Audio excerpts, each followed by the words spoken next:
Hello student, welcome to the maths classes. Maths classes ने आप लोगों के लिए एक मिशन निकाला है, that's called Lakshya only for NEET 2024। इसके अंदर हम लोग क्या चीज़ें स्टडी करेंगे कि बेसिकली फिजिक्स के अंदर हमें क्या डिफिकल्टी आ रही है और फिजिक्स को हम किस तरीके से टारगेट कर सकते हैं। हम किसी भी चीज़ को टारगेट तभी कर पाएंगे जब हमें उसके बारे में मालूम होगा। अगर हमें कोई भी रास्ता कवर करना है तो हमें सबसे पहले उसका डिस्टेंस मालूम होना चाहिए, कितना डिस्टेंस कवर करना है। अपनी एक प्रॉपर स्ट्रैटेजी बनानी पड़ेगी। अगर आपकी प्रॉपर सटीक प्लानिंग है तो आप बहुत इजी तरीके से एग्जाम क्वालिफाई कर सकते हैं। बट समटाइम्स क्या होता है कि हम लोग प्लानिंग प्रॉपरली नहीं बना पाते। तो मैं आपको एक चीज़ ये बता दूंगा इसके अंदर कि आपको कैसे प्लानिंग करनी है और किस तरीके से क्वेश्चंस को अटेम्प्ट करना है और कितने क्वेश्चन अटेम्प्ट करने हैं।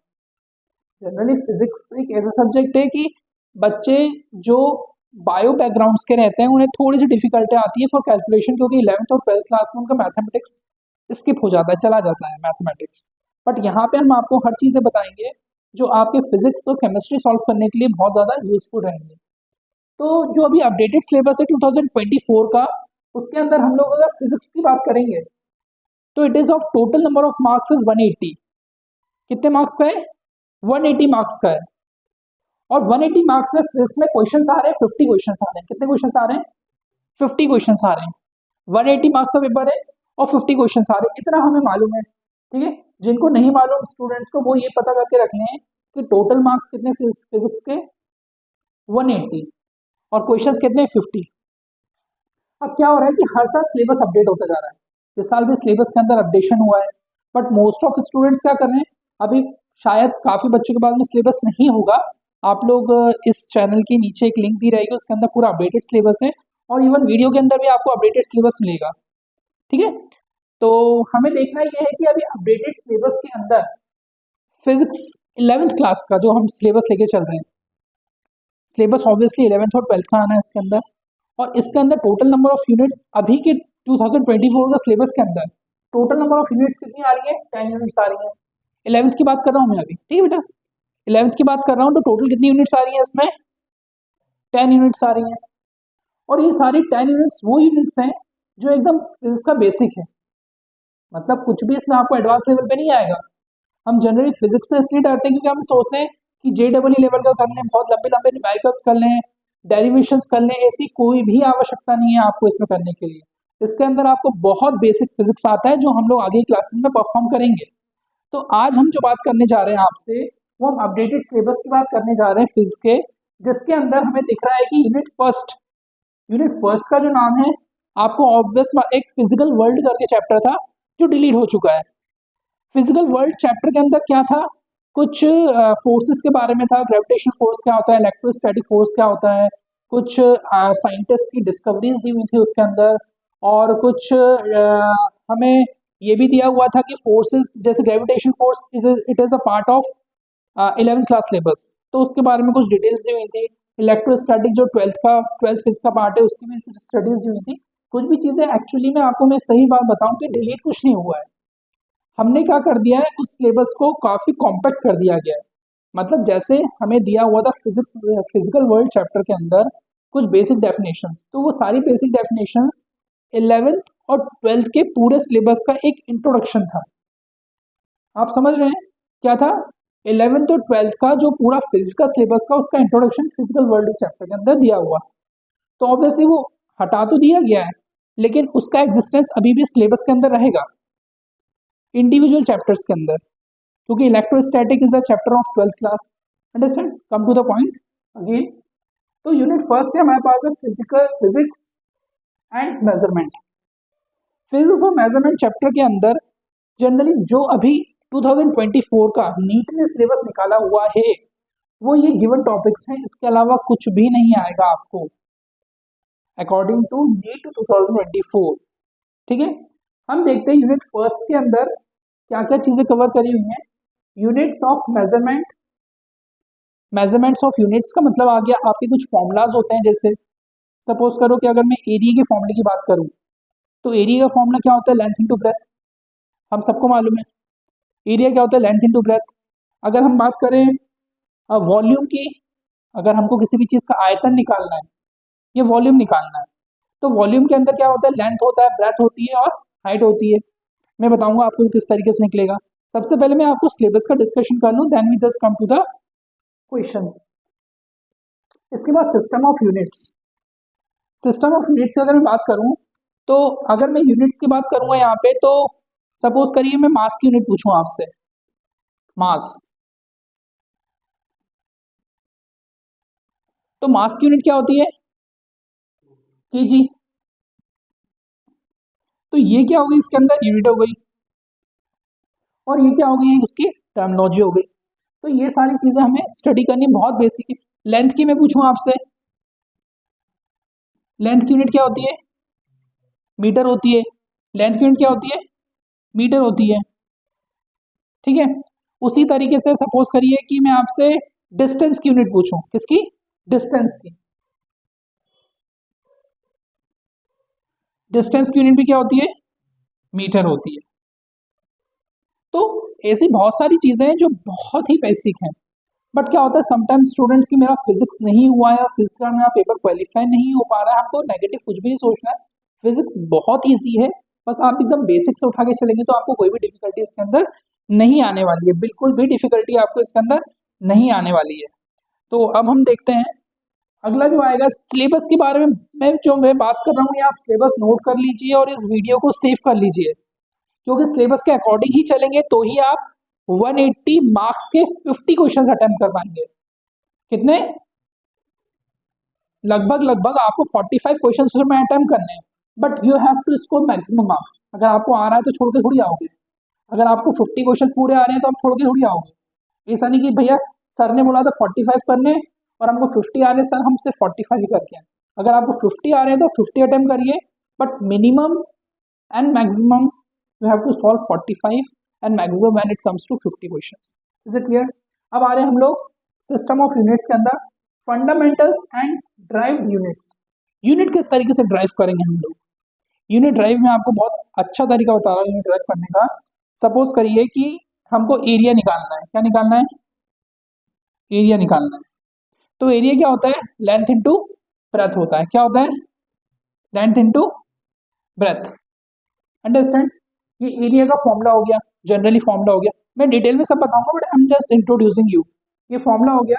अब हमको क्या निकालना है? इसका डायमेंशन जैसे निकालना है, तो L इंटू एल, बी को भी हम L लिखेंगे क्योंकि दोनों क्या है? लंबाइयाँ हैं। ये देखेंगे हम, अगर हमने एक रेक्टेंगल लिया है तो ये भी एक लेंथ है और ये भी एक लेंथ है। अंडरस्टैंड? तो ये दोनों क्या हो गए? L इंटू एल हो गया, तो it just become L square dimension bracket के अंदर, और इसकी यूनिट क्या होगी? L स्क्वायर यानी मीटर स्क्वायर। हमने ये ड्राइव करी, मतलब कोई भी चीज कैलकुलेट करके जब हम निकालते हैं तो उसको बोलते हैं ड्राइव करना। क्या मतलब? कोई भी चीज कैलकुलेट करके जब हम निकालते हैं तो उसको क्या बोलते हैं? ड्राइव करना। तो हमने क्या निकाला? अभी एरिया का निकाला। सेम एज इट इज, बहुत आसान है। अगर आप वॉल्यूम का निकालेंगे तो वॉल्यूम का अगर निकाल रहे हैं तो length into breadth into height. Same as it is, ये 3 L हो जाएंगे, L into L into L. L here for length. L किसकी बात हो रही है यहाँ पे? लेंथ की बात हो रही है, क्योंकि जब लेंथ की बात हो रही है तो यहाँ पे मीटर की बात होगी। तो 3 L हो गए, तो इसकी यूनिट क्या ड्राइव कर लिया हमने? Metre cube. बहुत इजी है। डायमेंशंस एटलीस्ट आपको 2 से 3 डायमेंशन से रिलेटेड क्वेश्चन एग्जाम में आने ही हैं, और आपको फिजिक्स का एक एक क्वेश्चन उठा उठा के सॉल्व करना है, बिल्कुल निडर होते हुए। क्योंकि आपका कंसेप्ट अगर क्लियर है तो आप आराम से इस क्वेश्चन को या इस फिजिक्स को आप क्वालिफाई कर जाएंगे। Come to the point again. इसके बाद हम लोग समझते हैं एरर्स इन मेजरमेंट। मतलब एरर्स का मतलब गलतियां। कुछ इंस्ट्रूमेंटल एरर्स होते हैं। इंस्ट्रूमेंटल एरर्स का मतलब, सपोज दिस इज स्केल, ये स्केल है। अब ये स्केल टोटल कितने सेंटीमीटर का है? 30 सेंटीमीटर का बड़ा वाला स्केल है ये। 15 सेंटीमीटर का स्केल आता है और एक 30 सेंटीमीटर का स्केल आता है। अब इंस्ट्रूमेंटल एरर की हम बात करते हैं, इंस्ट्रूमेंटल एरर की हम बात करते हैं। तो इंस्ट्रूमेंटल एरर, सपोज करिए दोनों स्केल है हमारे पास में, एक मेटलिक स्केल हो गया हमारे पास में, एक ये प्लास्टिक का ट्रांसपेरेंट स्केल हो गया। तो जनरली ये दोनों स्केल्स क्या है? एक अलग अलग डिवाइसेस के अंदर बने होंगे, अलग अलग कंपनी ने इसको फॉर्मेशन किया हुआ है। इसका क्या होता है कि छोटे से सेंटीमीटर, जैसे सपोज करिए अगर मैं इसको नापूंगा यहाँ पे, तो हम ऑब्वियस देख रहे हैं कि इसमें थोड़ा सा लेंथ में फर्क आ रहा है, because of some kind of material का डिफरेंस आ गया। किसका डिफरेंस आ गया? मटेरियल का डिफरेंस आ गया, मैन्युफैक्चरिंग का डिफरेंस आ गया, किस एनवायरनमेंट में वो चीज़ बनी है उसका डिफरेंस आ गया। तो जो छोटे छोटे से डिफरेंसेस आते हैं because of changing of place, environment and human errors. Human errors की भी तो बात होती है।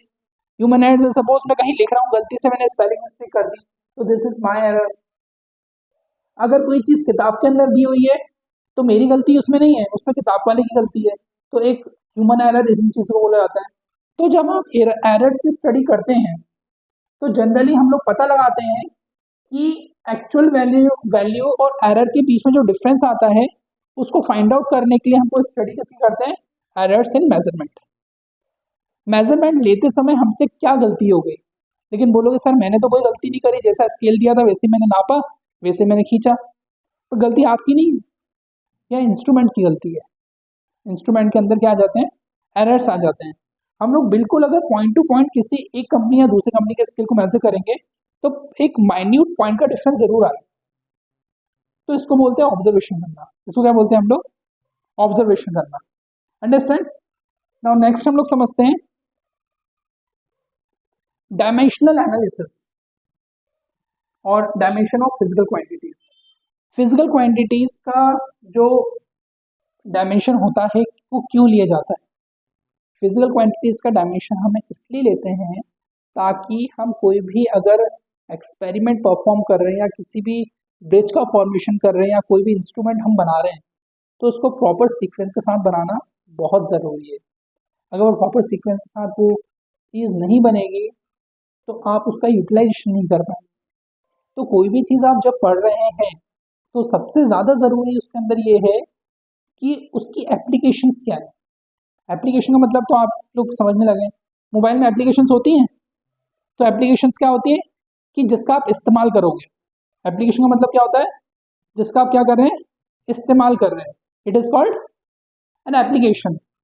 तो वैसे ही ये जो आप पढ़ रहे हो उसका इस्तेमाल कहाँ, अगर आपने कंसेप्ट समझ लिया, मैं समझ रहा हूँ कि आपको पॉइंट टू पॉइंट बात करने की आदत हो रही है, आप पॉइंट टू पॉइंट पढ़ना चाह रहे हो, बट पॉइंट टू पॉइंट क्यों पढ़ना चाह रहे हो ये मालूम होना ज़रूरी है कि उस चीज़ की एप्लीकेशंस क्या है।